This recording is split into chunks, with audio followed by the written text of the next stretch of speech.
ಗೋವಾ ರಾಜ್ಯಕ್ಕೆ ಸೇರಿದ ಕದಂಬ ಬಸ್ ಹಾಗೂ ಕಾರಿನ ನಡುವೆ ಭೀಕರ ಅಪಘಾತ ಸಂಭವಿಸಿದ ಘಟನೆ ಗದಗ ತಾಲೂಕಿನ ಹರ್ಲಾಪುರ ಕ್ರಾಸ್ ಬಳಿ ಗುರುವಾರ ನಡೆದಿದೆ. ಕಾರಿನಲ್ಲಿದ್ದ ಮೂವರು ಸ್ಥಳದಲ್ಲೇ ಮೃತಪಟ್ಟಿದ್ದು, ಹಾವೇರಿ ಜಿಲ್ಲೆ ಪೊಲೀಸ್ ಕಂಟ್ರೋಲ್ ರೂಮ್ನಲ್ಲಿ ಕೆಲಸ ಮಾಡ್ತಾ ಇದ್ದ ಪೇದೆ ಅರ್ಜುನ್ ನೆಲ್ಲೂರ, ಸಹೋದರ ಸಂಬಂಧಿ ರವಿ ನೆಲ್ಲೂರ, ಕೊಪ್ಪಳ ಜಿಲ್ಲಾ ಪೊಲೀಸ್ ಕಂಟ್ರೋಲ್ ರೂಮ್ನಲ್ಲಿ ಕೆಲಸ ಮಾಡ್ತಾ ಇದ್ದಂತ ಪೇದೆ ಈರಣ್ಣ ಉಪ್ಪಾರ ಅಂತ ತಿಳಿದು ಬಂದಿದೆ.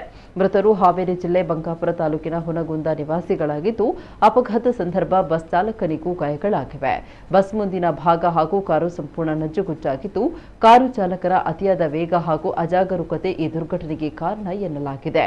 ಈ ಬಗ್ಗೆ ಪೊಲೀಸರು ಸ್ಥಳಕ್ಕೆ ಭೇಟಿ ನೀಡಿ ಗದಗ ಗ್ರಾಮೀಣ ಪೊಲೀಸ್ ಠಾಣೆಯಲ್ಲಿ ಪ್ರಕರಣ ದಾಖಲಾಗಿದೆ.